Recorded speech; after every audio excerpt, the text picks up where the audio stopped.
Good morning to all of you. Vasu concept YouTube channel पे आप सभी का स्वागत है। आज की हमारी क्लास है 1857 की क्रांति से पूछे गए क्वेश्चंस पे। पिछली क्लास में हमने 1857 की क्रांति को डिटेल में पढ़ लिया था। आज हम इसके क्वेश्चंस देखेंगे। देखिए, पहला क्वेश्चन, 1857 के विद्रोह के दौरान निम्नलिखित में से कौन भारत का गवर्नर जनरल था? तो देखिए, 1857 के समय लॉर्ड कैनिंग भारत का गवर्नर जनरल था। लॉर्ड कैनिंग के बारे में इसका कार्यकाल ध्यान रखना है क्योंकि ये भारत का पहला वायसराय भी बना। देखिए, 1856 से लेकर के 1858 इस ईस्वी तक तो लॉर्ड कैनिंग भारत का गवर्नर जनरल था और 1858 में जब एक्ट आया तो उस समय भारत का पहला वायसराय बना लॉर्ड कैनिंग और वायसराय के रूप में कार्यकाल था 1858 से लेकर के 1862 ईस्वी तक। ये ध्यान रखना है। अंतिम गवर्नर जनरल लॉर्ड कैनिंग, पहला वायसराय लॉर्ड कैनिंग और कार्यकाल गवर्नर जनरल के रूप में 1856 से 1858 तक और वायसराय के रूप में 1858 से लेकर के 1862 ईस्वी तक। अब हम हमेशा की तरह चारों ही ऑप्शंस को देखेंगे। देखिए, लॉर्ड एलिगन, इनका समय था 1862 से लेकर के 1863 तक, यानी कैनिंग के ठीक बाद में भारत का वायसराय था लॉर्ड एलिगन। इनके समय में वहाबी आंदोलन को हम पढ़ेंगे। वहाबी आंदोलन हुआ था। जब हम आंदोलन को डिस्कस करेंगे उस समय हम वहाबी आंदोलन भी पढ़ेंगे। इसके बाद लॉर्ड डलहौजी। लॉर्ड डलहौजी का नाम आने के साथ मैंने आपको कहा था कि आपको सीधी लाइन ये बोलनी है, लॉर्ड डलहौजी गोद निषेध प्रथा, Lord Dalhousie doctrine of lapse. इनका समय था 1848 से लेकर के 1856 तक, यानी ये भारत के थे गवर्नर जनरल 1848 से लेकर के 1856 ईस्वी तक। अब एक फोर्थ ऑप्शन अपना है लॉर्ड एलनबरो। तो एलबरो, लॉर्ड एलनबरो का समय था 1842 से लेकर 1844 तक का। ये भी क्या थे? भारत के गवर्नर जनरल थे। तो चारों ऑप्शंस को देख लेने से एक क्वेश्चन नहीं, चार क्वेश्चन हो जाते हैं। तो कैनिंग, लॉर्ड एलिगन, लॉर्ड डलहौजी और लॉर्ड एलनबरो, चारों का हमने समय देख लिया। देखिए, नेक्स्ट क्वेश्चन क्या है? निम्नलिखित में से कौन सी पुस्तक प्रकाशन विभाग, सूचना और प्रसारण मंत्रालय, भारत सरकार द्वारा प्रकाशित 1857 के विद्रोह का आधिकारिक इतिहास है? तो ये वो फैक्ट है जो हमने डिटेल में पढ़ते समय नहीं देखा था। इसीलिए किसी भी घटना को डिटेल में पढ़ने के बाद क्वेश्चन लगाना इंपॉर्टेंट रहता है। देखिए, इसका आंसर है 1857। सुरेंद्र नाथ सेन, एसएन सेन को भारत सरकार ने नियुक्त किया था कि आप 1857 की क्रांति पे लिखिए। क्योंकि भारत सरकार ने नियुक्त किया था, इसीलिए ये जो बुक है 1857, ये भारत सरकार द्वारा प्रकाशित 1857 के विद्रोह का आधिकारिक इतिहास है और ये इंपॉर्टेंट क्वेश्चन हो जाता है। अब अगली बुक देख लेते हैं, थ्योरीज ऑफ इंडियन म्यूटिनी। ये लिखी थी शशि भूषण चौधरी ने। शशि भूषण चौधरी ने 4 या 5 बुक हैं जो आपको ध्यान रखनी है। वीर सावरकर की बुक को हमने डिस्कस कर लिया था डिटेल वाली क्लास में, और कुछ बुक मैंने कहा था क्वेश्चन लगाते समय हम याद कर लेंगे। तो 1857 लिखी थी सुरेंद्र नाथ सेन ने, थ्योरीज ऑफ इंडियन म्यूटिनी लिखी है शशि भूषण चौधरी ने। इसके अलावा the sepoy mutiny and the revolt of 1857 ये लिखी थी रमेश चंद्र मजूमदार ने। इनके एक दो सेंटेंस भी हैं जो बहुत इंपॉर्टेंट है, उन सेंटेंस को देकर के भी क्वेश्चन पूछ लिया जाता है। रमेश चंद्र मजूमदार, शॉर्ट नेम इनका रहता है RC मजूमदार, ये आपको याद रखना है। थ्योरीज ऑफ इंडियन म्यूटिनी से भी ज्यादा इंपॉर्टेंट है the sepoy mutiny and the revolt of 1857, जो कि लिखी गई है RC मजूमदार, रमेश चंद्र मजूमदार के द्वारा। इन्होंने जो 1857 का विद्रोह था इसके लिए कहा था कि तथाकथित प्रथम राष्ट्रीय स्वतंत्रता संग्राम न ही प्रथम था, न ही राष्ट्रीय था, न ही स्वतंत्रता संग्राम था। तो ये लाइन देकर के भी बहुत बार पूछ लिया जाता है कि ये किसने कहा था। तो ये कहा था आरसी मजूमदार, रमेश चंद्र मजूमदार ने। अब देखिए अगला क्वेश्चन है, मेरठ का प्रकोप गर्मी की आंधी की तरह अचानक और अल्पकालिक था। 1857 के विद्रोह के संदर्भ में यह कथन किस इतिहासकार ने दिया? तो ये दिया है एसएन सेन ने।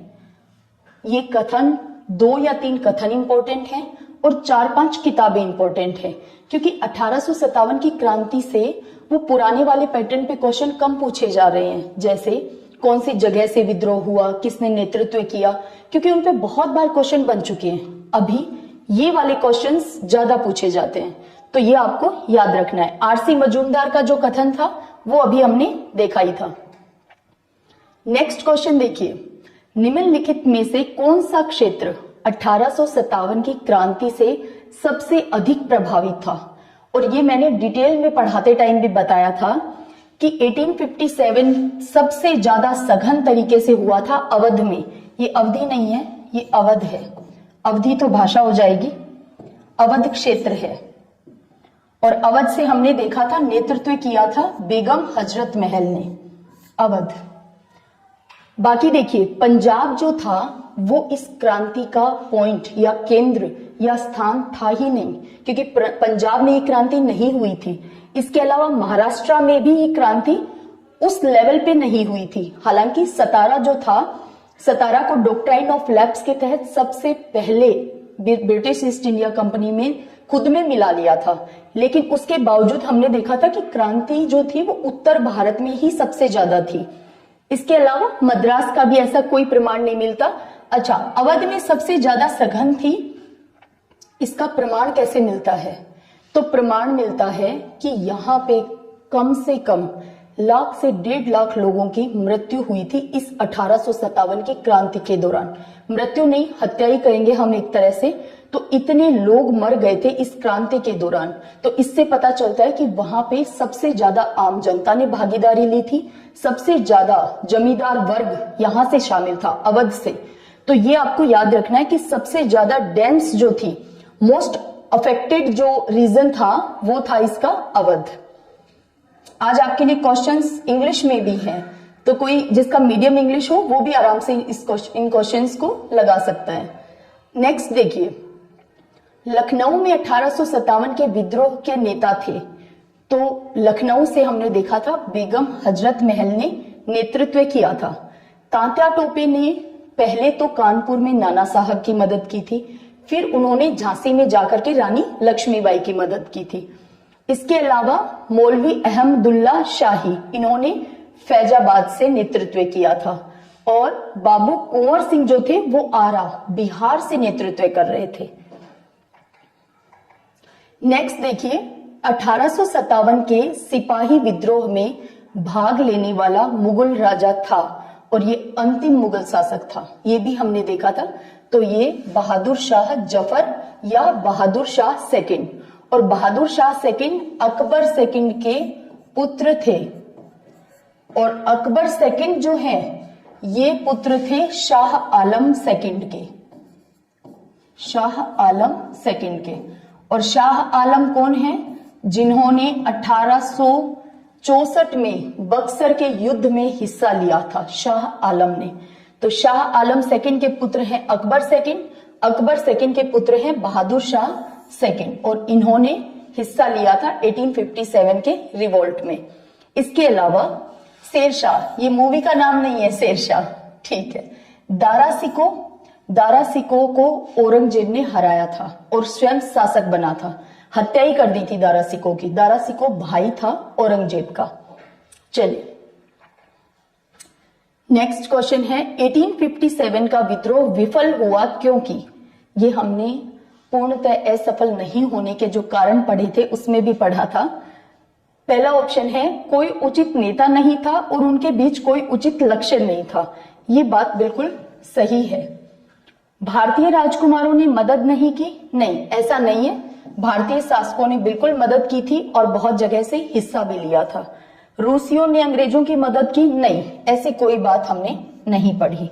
मुसलमान अलग रहे?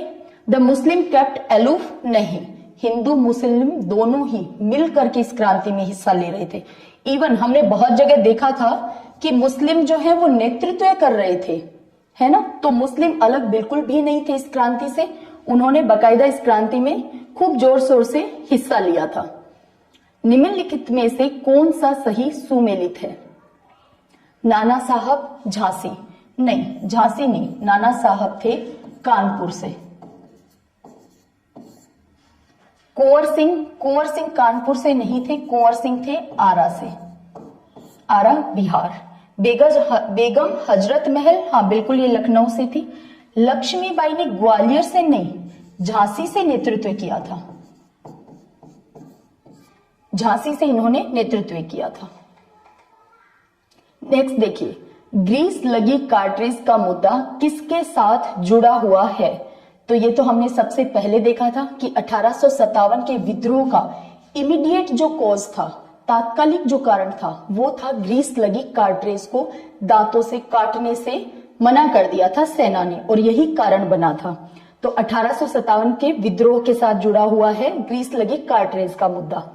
देखिए, सेकंड बर्मी युद्ध, इसको हम बकायदा, ये 2 मिनट में नहीं हो सकता, ये जब हम पूरा ही आधुनिक इतिहास पढ़ेंगे उसमें आएगा कि ब्रिटिश ईस्ट इंडिया कंपनी जो है उसकी पूरी नजर थी बर्मा के नेचुरल रिसोर्सेज के ऊपर, और इसीलिए वो अटैक कर रहे थे बर्मा के ऊपर। तो हम फर्स्ट सेकंड दोनों ही बर्मा युद्ध को देखेंगे।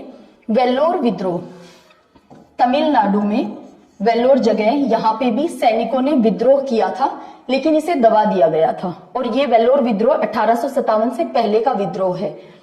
जलियांवाला बाग हत्याकांड, ये हम सभी जानते हैं, 13 अप्रैल 1919 में जलियांवाला बाग हत्याकांड हुआ था। अब इस पे रिसेंट में एक एग्जाम में क्वेश्चन पूछा, और वो क्वेश्चन बहुत ही घुमाकर पूछा गया था, तो मुझे नहीं लगता शायद ही कोई उस क्वेश्चन को सही करके आया होगा। और ऑप्शन ऐसे दे रखे थे कि क्वेश्चन देखते ही लग रहा था हाँ यही तो आंसर है, और मेरे ख्याल से 90 to 95 स्टूडेंट्स ने इसे गलत किया होगा। देखते हैं क्वेश्चन क्या था, आप अवेयर हो जाएं इस चीज से, आपको अवगत करवाना ही मेरा काम है। तो जलियांवाला बाग हत्याकांड हम सभी जानते हैं 13 अप्रैल 1919 को हुआ था, लेकिन इसमें पूछा क्वेश्चन क्या था कि मार्शल लॉ जो है, पंजाब में मार्शल लॉ किसने लगाया था? अब उसमें एक ऑप्शन था डायर, जनरल डायर, और दूसरा ऑप्शन था माइकल ओ डायर। तो रिसेंट में अगर किसी ने उधम सिंह मूवी देख ली है, आप में से जिस किसी ने उधम सिंह मूवी देख ली है वो तो इसका सही आंसर कर देगा। तो इसीलिए देखिए, और कोई मूवी देखें या ना देखें, पर जो इतिहास से जुड़ी हुई हिस्टोरिकल मूवीज हैं उन्हें जरूर देख लिया करो। रीजन क्या है उसका? एक तो आपको उस मूवी से कुछ जगह अच्छे से ध्यान हो जाती है, कुछ सन आपको एग्जैक्ट ध्यान रह जाती हैं, क्योंकि मूवी को ना हम बहुत कंसंट्रेशन के साथ देखते हैं, तो उस कंसंट्रेशन के कारण ही हमारा क्या है कि हमेशा के लिए वो चीज हमारे दिमाग में याद हो जाती है हमें। अगर आप इस क्लास को भी फुल टू कंसंट्रेशन से देखेंगे तो डेफिनेटली ये क्वेश्चंस भी आपको एज इट इज याद हो जाएंगे, है ना। तो सारा खेल तो कंसंट्रेशन का ही है। तो उधम सिंह मूवी में तो बाकायदा ये चीज बहुत अच्छे से दिखाई है उन्होंने। तो मार्शल लॉ पंजाब में उस समय लगाया था माइकल ओ डायर ने, और ये चीज किसी ने नहीं ध्यान दिया, सभी ने जनरल डायर पे सीधा आंसर क्लिक किया होगा कि मार्शल लॉ जनरल डायर ने। नहीं, जनरल डायर ने तो जलियांवाला बाग में अंधाधुंध गोलियां चलाई थी, लेकिन उससे पहले माइकल ओ डायर ने यहाँ पे मार्शल लॉ लगा रखा था, है ना। तो ये दोनों चीजें ही आपको याद रखनी है। लेफ्टिनेंट गवर्नर था उस समय माइकल ओ डायर पंजाब का, तो ये भी याद रखना है। देखिए नेक्स्ट क्वेश्चन है, निम्नलिखित में से किसे 1857 ईस्वी के विद्रोह का जनक माना जाता है? तो अवध का विलय, बिल्कुल ये एक बड़ा कारण था। अवध का विलय 1856 में कुशासन का आरोप लगा करके अवध का विलय कर लिया गया था और इससे अवध में आम जनता भी और शासक भी बहुत नाराज थे। तो अवध का विलय बिल्कुल एक कारण था। नई एनफील्ड राइफल के लिए ग्रीस्ड कार्ट्रिज की शुरुआत, हाँ ये तो तात्कालिक कारण बना ही था। सती विरोधी कानून, बिल्कुल 1829 में ये कानून बना था विलियम बेंटिक और राजाराम मोहन राय के प्रयासों से। तो ये भी एक कारण था क्योंकि इससे हमारे परंपरागत रूढ़िवादी जो लोग थे उनके पेट में बड़ा दर्द हो रहा था। तो ये सभी रीजन हैं 1857 की क्रांति के या 1857 के विद्रोह के। नेक्स्ट देखिए, 1857 के विद्रोह को प्रथम स्वतंत्रता संग्राम कहने वाले व्यक्ति थे। ये हमने देख लिया था कि वीर सावरकर वो व्यक्ति थे जिन्होंने 1857 की क्रांति को भारत का पहला स्वतंत्रता संग्राम कहा था और बाकायदा एक बुक भी लिखी थी, वो हमने पढ़ ली थी। वो बुक मूल रूप से मराठी भाषा में थी, ये आपको याद रखना है। नेक्स्ट देखिए, सिपाही विद्रोह के फैलने का तात्कालिक कारण क्या था? तो तात्कालिक कारण बिल्कुल हमने देखा था ग्रीस किए गए कारतूस। हाँ ये भी कारण थे कि अंग्रेजों की मनमानी चल रही थी, बिल्कुल। लेकिन क्या पूछा गया है?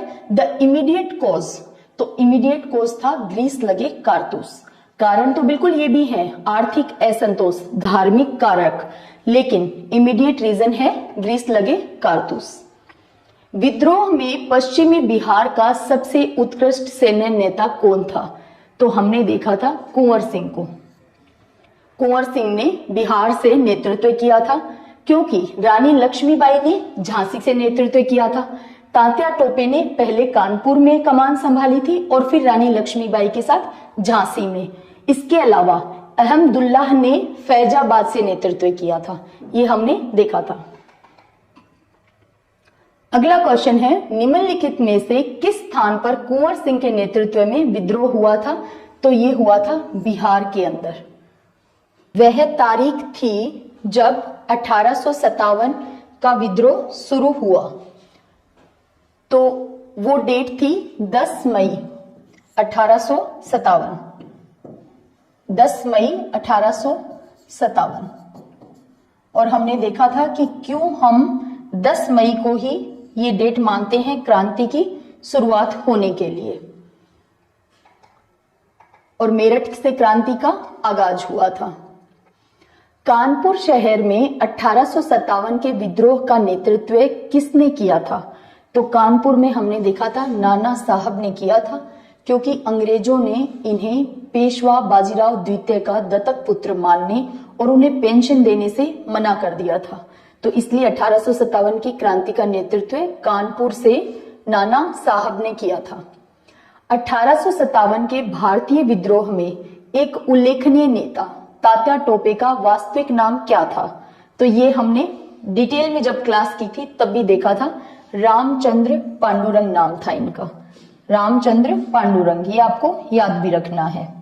इसके अलावा देखिए नरेंद्र नाथ दत्त, शायद हम सभी जानते हैं कि स्वामी विवेकानंद का नाम नरेंद्र नाथ दत्त था। स्वामी विवेकानंद, इनके नाम आपको याद रखने ही रखने हैं क्योंकि बहुत बार ये क्वेश्चन देखने में मिल जाते हैं और ये सबसे इजी क्वेश्चंस में काउंट होते हैं कि नाम पूछ लेना। मूल शंकर तिवारी, ये नाम था दयानंद सरस्वती का, ये नाम था दयानंद सरस्वती का।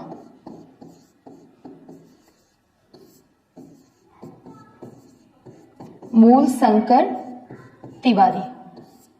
इसके अलावा गदाधर चट्टोपाध्याय, ये नाम था स्वामी विवेकानंद के गुरु रामकृष्ण परमहंस का, रामकृष्ण परमहंस।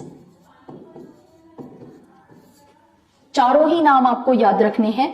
रामचंद्र पांडुरंग नाम था तात्या टोपे का, नरेंद्र नाथ दत्त नाम था स्वामी विवेकानंद का, मूल शंकर तिवारी नाम था दयानंद सरस्वती का और गदाधर चट्टोपाध्याय नाम था रामकृष्ण परमहंस का, जो कि गुरु थे स्वामी विवेकानंद के। काली की पूजा करते थे, काली के बहुत बड़े भक्त थे। देखिए नेक्स्ट क्वेश्चन है, बेगम हजरत महल का संबंध निम्नलिखित में से भारत के किस विद्रोह से है? तो ये तो अभी हमने रिसेंट में पढ़ा है, तो हमें याद है, सिपाही विद्रोह 1857 की क्रांति से इनका संबंध है। इसे देखिए, मोपला विद्रोह 1921 में हुआ। ये जब हम सारे ही विद्रोह देखेंगे उस समय देखेंगे। मोपला ये केरल के मुस्लिम थे मोपला, तो इन्होंने विद्रोह किया था जमींदारों के खिलाफ। यानी कहा जाता है कि मोपला ने जमींदारों यानी हिंदुओं और ब्रिटिश ईस्ट इंडिया कंपनी दोनों के खिलाफ ही विद्रोह किया था। इसके अलावा पाइका विद्रोह, ये विद्रोह इंपॉर्टेंट हो जाता है अभी के पूछे जाने वाले क्वेश्चंस में। रीजन क्या है देखिए, पाइका एक जनजाति है उड़ीसा की, और ये जाति भूमिगत रक्षक का काम करती है। ये क्या अभी तो क्या करती थी, ये युद्ध के समय तो राजा को सहायता देते थे और बाकी समय में खेती करते थे। और ये जो उड़ीसा का मंदिर है जगन्नाथपुरी, ये उसी के वंशज मानते हैं खुद को, और ये बहुत सेवा करते हैं वहां पे। ठीक है, अब देखिए, पाइक लोगों ने विद्रोह किया था 1817 के अंदर। तो जब इस विद्रोह को 200 साल पूरे हुए तो हमारी गवर्नमेंट ने कहा कि इस विद्रोह को 2017 में जब पूरे 200 साल हुए तो गवर्नमेंट ने, केंद्र सरकार ने ये घोषणा की कि पाइका के द्वारा किए गए इस विद्रोह को हम आधुनिक भारत के इतिहास की पाठ्य पुस्तकों में भारत का पहला स्वतंत्रता संग्राम कहेंगे, पाइका विद्रोह को। और इसके लिए बाकायदा 200 करोड़ रुपए की धनराशि भी आवंटित की गई थी। तो आपके लिए इंपॉर्टेंट क्या है, पाइका विद्रोह कब हुआ था और अभी 2017 में केंद्र सरकार ने क्या घोषणा की है। तो जगदीश बंधु के नेतृत्व में ये 1817 में विद्रोह हुआ था, ये याद रखना है। गोंड विद्रोह ये 1941 में हुआ था और गोंड जनजाति है तेलंगाना की। ये सारे जितने भी विद्रोह हैं ये हम सीक्वेंस से ही पढ़ेंगे, और जितने आगे आने वाले आंदोलन हैं उनको भी।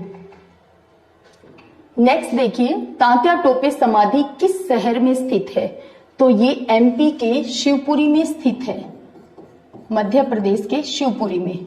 उज्जैन भी एमपी में है। और हाँ, लास्ट क्लास में मैंने गलती से झांसी को मध्य प्रदेश में बता दिया था। झांसी की लोकेशन आप एक बार देखना, वो इतना बॉर्डर पे है कि वो हमेशा एक कंफ्यूजन रहता ही है कि ये यूपी में या एमपी में। बेसिकली झांसी यूपी के अंदर है। ठीक है, तो वो मेरी मिस्टेक थी, आप लोग करेक्शन जरूर कर लेना। झांसी यूपी के अंदर है, लेकिन वो एकदम बॉर्डर पे है। देखिए, रायसेन और ग्वालियर, तात्या टोपे की समाधि थी शिवपुरी में। उज्जैन को जाना जाता है महाकाल के मंदिर के लिए, एक ज्योतिर्लिंग है। भारत में ज्योतिर्लिंगों में से एक ज्योतिर्लिंग उज्जैन के एमपी के अंदर है। नेक्स्ट देखिए, 1857 में अंग्रेजों के खिलाफ विद्रोह में इलाहाबाद यानी वर्तमान नाम है प्रयागराज, तो इलाहाबाद से नेतृत्व किसने किया था? तो मौलवी लियाकत अली ने इलाहाबाद से नेतृत्व किया था। और किसने इस नेतृत्व का दमन किया? अंग्रेजों में से किसने इस नेतृत्व का दमन किया? तो ये याद रखना है। देखो, प्रयागराज, इलाहाबाद, हम जानते हैं कि यहाँ पे ना नदियों का, 3 नदियों का संगम है, तो त्रिवेणी इसे हम कहते हैं। तो देखिए, नील नदी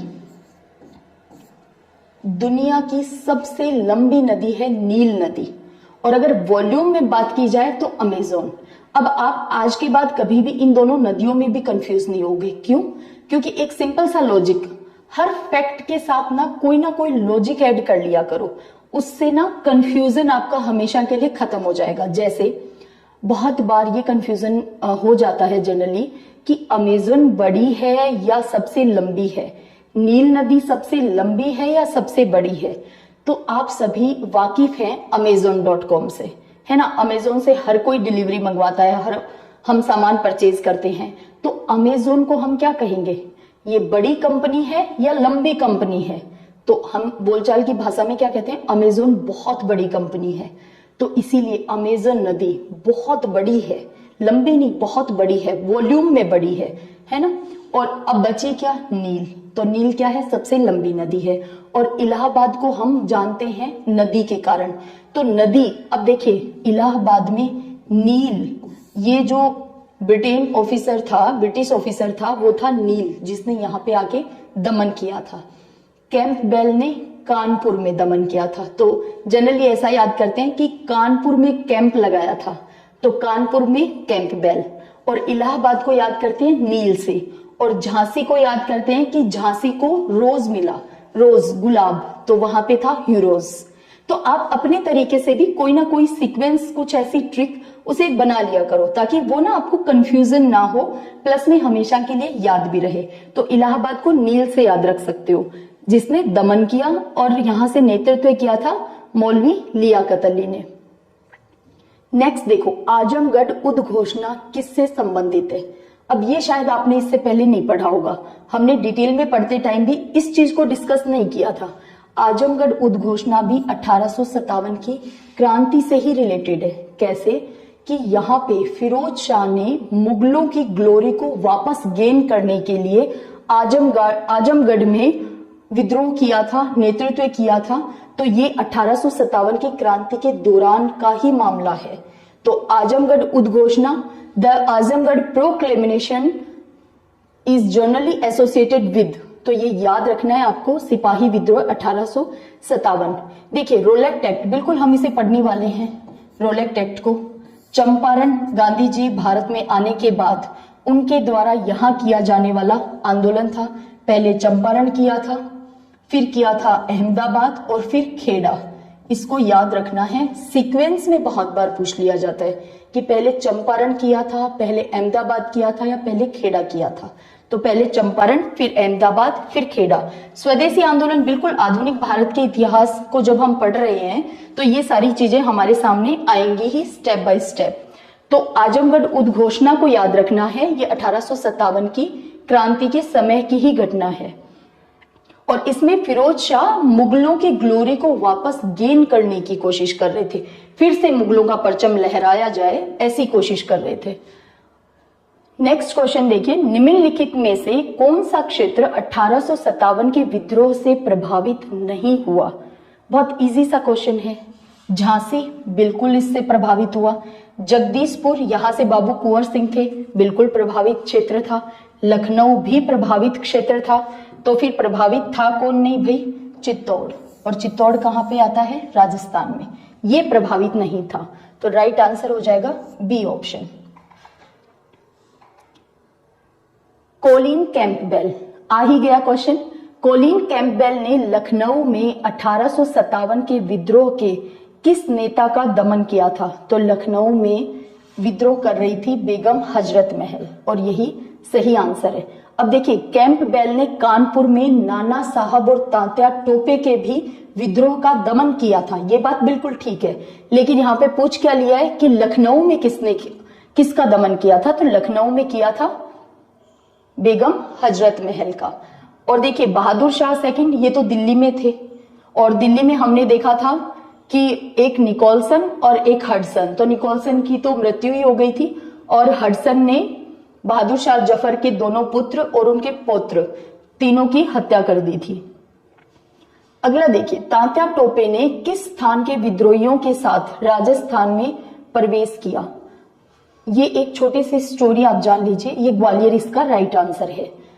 तात्या टोपे कानपुर में नाना साहब की मदद कर रहे थे, विद्रोह में भाग ले रहे थे, ठीक है। अब जब वहां पे कैंपबेल ने कानपुर में विद्रोह का दमन कर दिया, तो तात्या टोपे पहुंच गए थे झांसी। झांसी में उन्होंने रानी लक्ष्मीबाई की मदद की, लेकिन झांसी पे ह्यूरोज ने आक्रमण कर दिया था 23 मार्च 1858 को, ठीक है। तो उस समय तात्या टोपे आ गए थे ग्वालियर, और ग्वालियर से ये राजस्थान की तरफ चले गए। इन्होंने सोचा कि मैं राजस्थान में जयपुर हो गया, जोधपुर हो गया, यहाँ पे जाकर के मदद मांग लेता हूँ, वहां पे अपना काम आगे बढ़ाता हूँ, वहां से अपना विद्रोह आगे संचालित करता हूँ। क्योंकि ये चाहते थे मैं पकड़ा ना जाऊं बस, क्योंकि अगर अंग्रेजों ने पकड़ लिया तो तुरंत मेरी तो हत्या कर देंगे, फांसी दे देंगे, और ये विद्रोह दब जाएगा। तो इसलिए ये अगर एक जगह आक्रमण हो रहा था तो दूसरी जगह भाग रहे थे। इन्होंने कितनी नदियां पार की हैं, चंबल इन्होंने पार की है, नर्मदा इन्होंने पार की है। तो सोचिए, ये तो एक हीरो की तरह इस क्रांति में थे तात्या टोपे, ठीक है। आगे देखिए, कंपनी के अधिकारी जिनकी 1857 की क्रांति के दौरान कोटा में हत्या कर दी गई। अब ऐसा नहीं है कि हमेशा हत्या अंग्रेजों ने ही की। हाँ, 1857 की क्रांति में इतना रोष हमारे लोगों में भी था कि उन्होंने जहां कहीं उन्हें मौका मिला वहां पे अंग्रेज अधिकारियों की हत्या की थी। तो कोटा में एक डॉक्टर की हत्या की थी, मेजर बर्टन की हत्या की थी, मेजर बर्टन के 2 पुत्र थे उनकी हत्या की, और बाकायदा मेजर बर्टन का सर इन्होंने पूरे कोटा में घुमाया था। तो ये आपको याद रखना है। नेक्स्ट देखिए, सन 1857 के विद्रोह के संदर्भ में निम्नलिखित में से किसे एक मित्र ने धोखा दिया था अंग्रेजों के द्वारा, फिर उन्हें कब्जा कर लिया उन पे और उन्हें मौत के घाट उतार दिया। तो ये थे तात्या टोपे। तात्या टोपे धोखे के कारण पकड़े गए थे, अदरवाइज तात्या टोपे पकड़े नहीं जाते, है ना। नेक्स्ट देखिए, भारत में ब्रिटिश शासन के निम्नलिखित रियासतों पर विचार करना है, झांसी, संभलपुर और सतारा। तो इन पे क्या विचार करना है कि इनको सही क्रम में जमाना है हमें। कैसे? हमने देखा था डॉक्ट्राइन ऑफ लैप्स के तहत पहले सतारा को, फिर जैतपुर और संभलपुर को, और लास्ट में झांसी को 1854 के अंदर। और ये झांसी पे जो इन्होंने कब्जा किया था अंग्रेजों ने या खुद के अंदर जो मिलाया था, उसमें 2 सन के अंदर डिस्प्यूट है। बहुत सारी बुक में मैंने आपको बताया था 1853 ईस्वी भी लिखा मिल जाता है आपको। और एनसीईआरटी जो ओल्ड एनसीईआरटी है उसमें अगर हम देखते हैं तो वो 1854 दिया हुआ है। तो सबसे पहले सतारा को 1848 में, उसके बाद संभलपुर को और बाद में झांसी को। तो इसका सही क्रम होगा 3-2-1 इसका राइट आंसर हो जाएगा। सतारा को तो 1848 में हमने इसको देख भी लिया था कि कैसे इस पे कब्जा किया था। भारत में शिक्षित मध्यम वर्ग, अब ये वो क्वेश्चन है जिसके लिए कोई फैक्ट नहीं याद करना है, ये लैंग्वेज से पूछा जाने वाला क्वेश्चन है। देखिए, भारत में शिक्षित वर्ग का क्या स्टैंड था 1857 की क्रांति के दौरान? तो विद्रोह का विरोध किया था? नहीं, विरोध तो नहीं किया था। विद्रोह का समर्थन किया था? नहीं, समर्थन भी नहीं किया था। विद्रोह के प्रति तटस्थ रहे थे? हाँ बिल्कुल, विद्रोह के प्रति ये लोग तटस्थ रहे थे। इन्होंने कोई भाग ही नहीं लिया, ना खिलाफ हुए ना समर्थन में आए, ये बात याद रखनी है। देसी शासकों के खिलाफ लड़ाई लड़ी? नहीं, ये शिक्षित वर्ग ना एक अलग ही तरीके से अंग्रेजों के लिए वफादारी निभा रहे थे। तो 1857 की क्रांति के दौरान ना इन्होंने विरोध किया ना समर्थन किया, बल्कि ये रहे तटस्थ। 1857 के विद्रोह की पहली घटना किसमें देखी गई, यानी कहां देखी गई थी? तो ये हमने पढ़ा था कि दिसंबर 1856 में तो ब्रिटिश ईस्ट इंडिया कंपनी ने न्यू इनफील्ड राइफल को इंट्रोड्यूस किया था, और फरवरी 1857 में 19वीं नेटिव इन्फेंट्री बहरामपुर ने सैनिकों ने विद्रोह कर दिया था और उन्होंने कहा हम इस कार्ट्रेज का यूज नहीं करेंगे।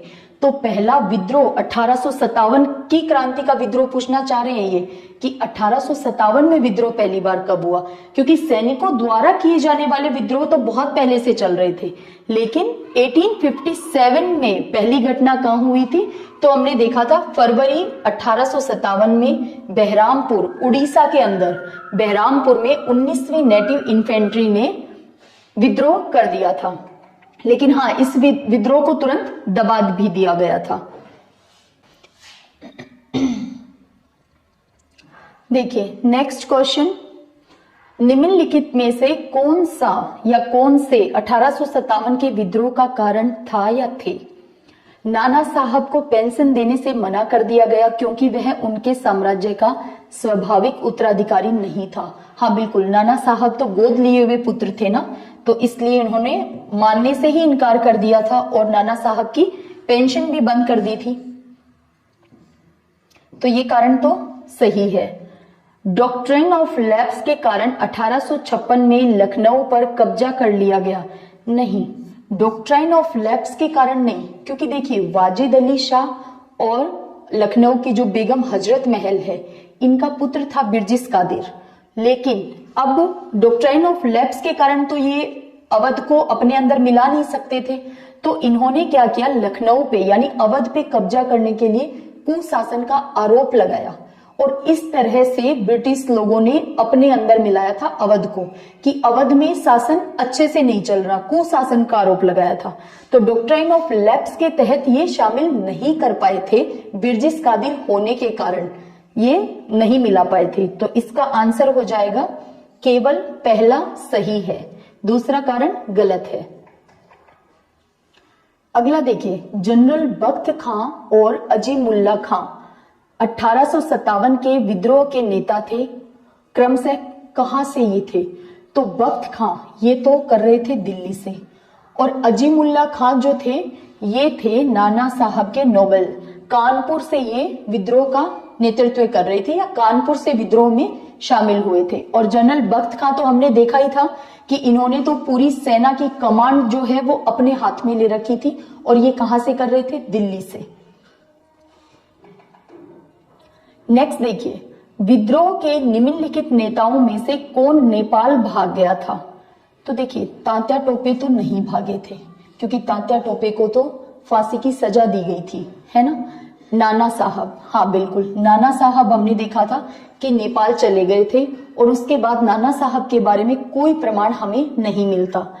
मौलवी अहमदुल्ला नहीं, ये भी नेपाल नहीं गए थे।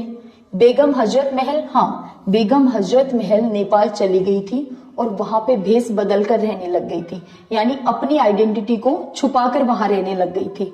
तो इसका आंसर हो जाएगा केवल 2 और 4 जो कि नेपाल चले गए थे।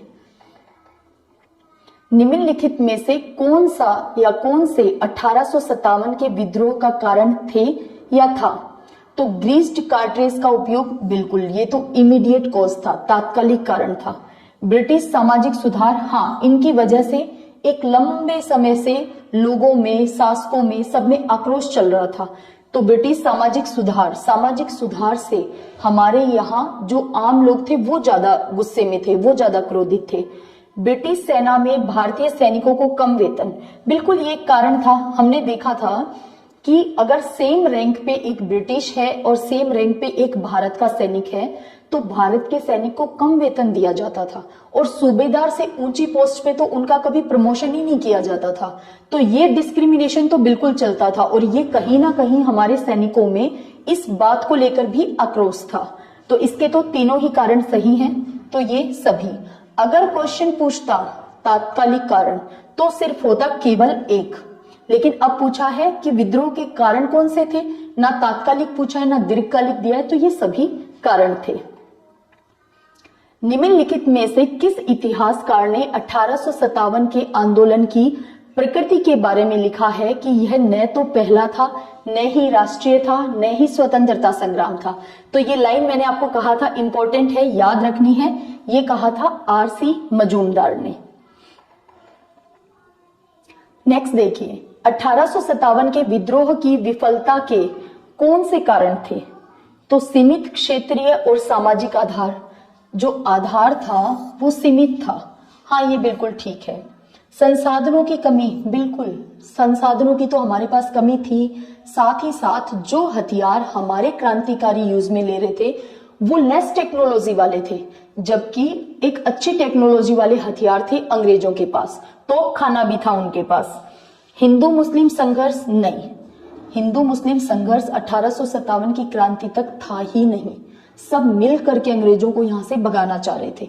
ये तो बीज रोपे जाएंगे इस 1857 के बाद कि हिंदू मुस्लिम को अलग अलग रखो ताकि इनके आपस में ही झगड़े चलते रहें।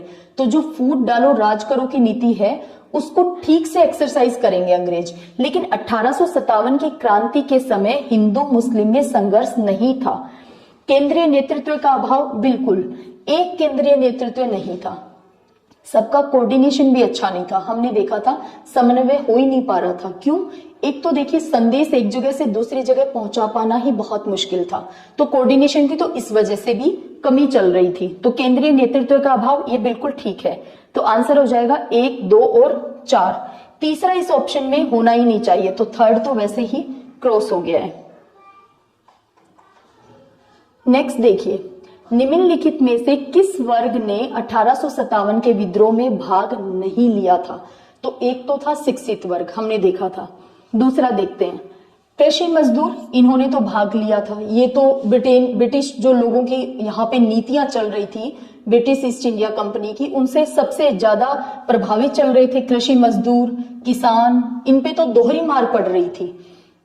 इसके अलावा जमींदार, बिल्कुल जमींदार तो जमींदारी छिन जाने के कारण, हमने इनाम कमीशन को पढ़ा था जब डिटेल वाली क्लास पढ़ी थी तब, कि इनाम कमीशन के तहत तो 20 से 21 हजार जमींदारों की जागीरें चली गई थी, जब्त कर ली गई थी। तो सोचिए, इनकी तो इतनी मान हानि हुई। दूसरा, इनकी रोजी रोटी पे सवाल था। भाई, इनकी कमाई तो उन्हीं जागीरों से थी, तो इनकी तो कमाई होना ही बंद हो गई। तो जमींदार तो बिल्कुल इसमें जोर शोर से हिस्सा ले रहे थे। और बाबू कुंवर सिंह जो बिहार आरा से जो नेतृत्व कर रहे थे, वो जमींदार ही थे। साहूकार नहीं, साहूकारों ने इस विद्रोह में भाग नहीं लिया। इनका कोई ऐसा हित इसमें नहीं था। इन्होंने 1857 की क्रांति में भाग ही नहीं लिया। इसीलिए इन किसानों ने, कृषि मजदूरों ने, आम जनता ने, इनके लिए ब्रिटिश ईस्ट इंडिया कंपनी भी एक राक्षस थी, और हमारे जो साहूकार थे उस समय के, वो भी इनके लिए राक्षस थे। तो देखिए, इन साहूकारों के बही खाते जला दिए थे 1857 की क्रांति के दौरान हमारे लोगों ने। ये बात भी मैंने आपको बताई थी। तो जैसे ही आपको लैंग्वेज बेस्ड क्वेश्चन पूछा जाता है, तो अगर आपको थोड़ी सी भी बैकग्राउंड की स्टोरी पता होती है तो इजी हो जाता है क्वेश्चन को डील करना। तो जैसे ही आप फोर्थ ऑप्शन को देखोगे, आपको पता है कि किसने भाग नहीं लिया था, तो साहूकारों ने भाग नहीं लिया था। अगला देखिए, निम्नलिखित में से किसने 1857 के विद्रोह को ईसाइयों के विरुद्ध कट्टर धर्मवादियों का युद्ध का नाम दिया था? तो ये कहा था L.E.R. रीज ने। ये नाम आप एक दो बार ध्यान कर लेना, क्योंकि इसके लिए कोई स्टोरी नहीं है, ये आपको थोड़ा सा याद ही करना पड़ेगा कि ईसाइयों के विरुद्ध कट्टर धर्मवादियों का युद्ध कहा था L.E.R. रीज ने। देखिए, ऑप्शन एलिमिनेट करके कैसे कर सकते हो कि डॉक्टर S.N. सेन ने तो ऐसा नहीं कहा था। इनको तो भारत सरकार ने नियुक्त किया था कि आप 1857 की क्रांति पे लिखिए। इन्होंने तो कहा था गर्मी के बाद आंधी की तरह 1857 की क्रांति आई और बहुत कम समय के लिए थी। तो इनका स्टेटमेंट तो ऐसा था। वीर सावरकर, देखिए, ऐसा नहीं कह सकते क्योंकि इन्होंने कहा था कि भारत का पहला स्वतंत्रता संग्राम था। ये तो इसे धर्म युद्ध बता ही नहीं सकते हैं। ठीक है, तो आपको ये ऑप्शन लगाना थोड़ा आसान हो जाएगा। एटलीस्ट आप 50-50 पे तो पहुंच जाते हो, है ना। तो इसलिए डिटेल में पढ़ा करो घटनाओं को। नेक्स्ट देखिए, निम्नलिखित में से कौन सा युग्म सही सुमेलित है? अब देखिए, कानपुर से नाना साहब बिल्कुल थे, राव साहब जो नाना के भतीजे थे वो भी थे, तात्या टोपे, हमने बार बार देखा कि कानपुर में मदद कर रहे थे तात्या टोपे नाना साहब की, और अजीमुल्ला खां, बिल्कुल ये नाना साहब के सलाहकार थे, ये भी कानपुर से नेतृत्व कर रहे थे या 1857 की क्रांति में भाग ले रहे थे। ये तो बिल्कुल सही सुमेलित है। इलाहाबाद से हमने देखा था मौलवी लियाकत अली, ये भी सही है। फर्रुखाबाद से आप याद कर लेना तुफजल हसन खान, इन्होंने इसमें भाग लिया था। तो उपरोक्त सभी क्या हो जाएगा? Right answer. इन सभी ने पार्टिसिपेट किया था और बिल्कुल इन्हीं जगहों से किया था, ये सही है। दिल्ली में 1857 के विद्रोह के दौरान, लड़ाई के दौरान एक नस्वर घाव के कारण किस ब्रिटिश अधिकारी की मृत्यु हो गई थी? तो ये था जॉन निकोलसन। क्योंकि देखिए, नील तो मैंने बताया था, जनरल नीलो नहीं है, ये जनरल नील है। ये तो इलाहाबाद में पहुंचे हुए थे क्रांति का दमन करने के लिए, और निकोलसन और हडसन ये दोनों थे दिल्ली में, और निकोलसन की हो गई थी मृत्यु। तो जैसे ही आपको स्टेटमेंट देकर के क्वेश्चन पूछा जाता है तो काम आता है आपका डीप में पढ़ा हुआ, डिटेल में कितना पढ़ा है आपने। निम्नलिखित में से किसे अंग्रेजों द्वारा न तो पकड़ा गया और न ही मारा गया? तो देखिए, तात्या टोपे को तो मार दिया था, इनको तो फांसी दे दी थी। कब? 10 मई 1859 में। और जो ग्वालियर के सिंधिया हैं, उन्हीं का एक व्यक्ति जो इनका मित्र था, मान सिंह, उसने ही इनकी खबर दी थी अंग्रेजों को। और जो स्टेटमेंट हमने देखा था कि मित्र के धोखे के कारण किसे पकड़ा था, तो तात्या टोपे को पकड़ लिया गया, वरना शायद ही अंग्रेजों के हाथ नहीं आते। तो तात्या टोपे को पकड़ लिया था और 10 मई 1859 को इनको फांसी दे दी गई, इनकी हत्या कर दी गई और इनकी समाधि हमने देखा था शिवपुरी मध्य प्रदेश में है। नाना साहब वो व्यक्ति थे जिनको पकड़ा नहीं गया और वो नेपाल चले गए, ठीक है। और एक हमने देखा था बेगम हजरत महल, जिनको पकड़ा नहीं गया वो भी नेपाल चली गई थी। मंगल पांडे को तो 8 अप्रैल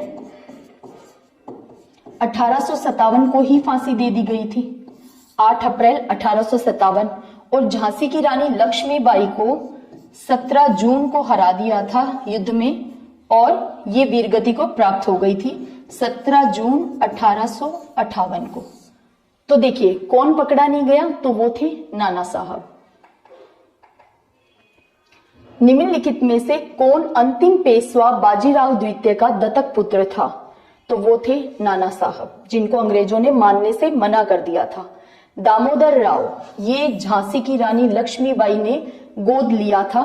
गंगाधर राव और झांसी की रानी लक्ष्मीबाई, जिनका बचपन का नाम था मणिकर्णिका, तो इन्होंने गोद लिया था दामोदर राव को। इसी कारण डॉक्ट्राइन ऑफ लैप्स के तहत झांसी को अंग्रेजों ने खुद में शामिल कर लिया था।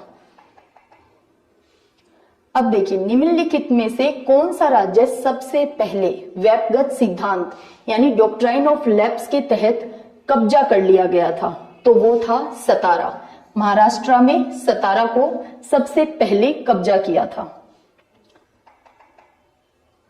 मंगल पांडे की ब्रिटिश अधिकारियों पर गोली चलाने की घटना किस स्थान पर देखी गई, तो देखिए बैरकपुर के अंदर 29 मार्च 1857 को मंगल पांडे ने मेजर सार्जेंट और लेफ्टिनेंट बाग इन दोनों की हत्या कर दी थी और इसीलिए मात्र 8 से 9 दिनों में ही 8 अप्रैल को इनको फांसी की सजा दे दी थी मंगल पांडे को, ताकि सेना में विद्रोह ना हो सके और फिर से भय का माहौल कायम हो सके। तो 29 मार्च को बैरकपुर में मंगल पांडे ने अपने ब्रिटिश अधिकारियों पर गोली चला दी थी, उनकी हत्या कर दी थी। निम्नलिखित में से 1857 के नेताओं में से कौन सबसे पहले अपने प्राणों की आहुति देने वाला था, तो ये थे मंगल पांडे 8 अप्रैल 1857 को। इसके बाद देखिए कुंवर सिंह की मृत्यु हुई थी। हालांकि वो विद्रोह करते समय बहुत घायल हो गए थे, उनका एक हाथ भी कट गया था और बहुत घाव हो गया था उन्हें, और कहते हैं उन्होंने नदी में अपना हाथ फेंक दिया था, अर्पित कर दिया था नदी को, और फिर भी विद्रोह में शामिल रहे। और बाद में इनकी इन सब कारणों से, और देखिए कुंवर सिंह ना बहुत एज्ड भी हो चुके थे इस समय तक, तो इनकी मृत्यु हुई थी अप्रैल 1858 के अंदर। इसके अलावा तात्या टोपे को 10 मई को फांसी दी गई थी 1859 में। और झांसी की रानी लक्ष्मीबाई हमने देखा था 17 जून 1858। बार बार डेट रिकॉल हो जाने से आपको हमेशा के लिए याद रह जाएंगी, तो इसीलिए हम ना चारों ऑप्शन को ही डिस्कस कर रहे हैं। तो सबसे पहले अपने प्राणों की आहुति दी थी मंगल पांडे ने। निम्नलिखित में से 1857 के नेताओं में से कौन सबसे पहले अपने प्राणों की आहुति देने वाला था, तो ये क्वेश्चन हमने देख लिया मंगल पांडे, ये फिर से रिपीट हो गया है, तो ये हमने अभी अभी देखा मंगल पांडे ने। नेक्स्ट देखिए 1857 में बरेली में अंग्रेजों के खिलाफ विद्रोह का नेतृत्व किसने किया था, तो बरेली में हमने देखा था खान बहादुर खान ने नेतृत्व किया था। देखिए बिरजिस कादिर, वाजिद अली शाह जो अवध के नवाब थे, और बेगम हजरत महल, इनका पुत्र था बिरजिस कादिर। बख्त खां ये हमारे 1857 के विद्रोह को दिल्ली से, जो कि इस पूरी क्रांति का केंद्र बना हुआ था, वहां से कमान को संभाले हुए थे बख्त खां। इन्होंने खुद को जनरल बख्त खां कहा था। इसके बाद अजीमुल्ला खां, इनको हमने देखा था कि ये नाना साहब के सलाहकार थे और ये कानपुर से अपना सहयोग दे रहे थे इस क्रांति में। तो राइट आंसर हो जाएगा खान बहादुर खान, जिन्होंने बरेली से नेतृत्व किया था। निम्नलिखित में से किस राज्य के शासक को कुशासन के बहाने अंग्रेजों ने सत्ता से हटा दिया? तो वो था अवध, क्योंकि झांसी, नागपुर और सतारा इनको तो डॉक्ट्राइन ऑफ लैप्स, गोद निषेध प्रथा के तहत खुद में शामिल किया था। अवध पे 1856 में कुशासन का आरोप लगा करके खुद में शामिल कर लिया था अंग्रेजों ने। अगला क्वेश्चन है, निम्नलिखित में से किस स्थान पर झांसी की रानी लक्ष्मीबाई को अंग्रेजों ने अंततः पराजित किया था? तो ये उतना ही इंपॉर्टेंट है कि बहुत बार पूछ लिया जाता है ना कि रामचंद्र पांडुरंग या तात्या टोपे की समाधि कहाँ पे है, तो वो शिवपुरी में। और लक्ष्मीबाई को कहाँ हराया था? तो कोटह की सराय पे, यहाँ पे रानी लक्ष्मीबाई पराजित हुई थी।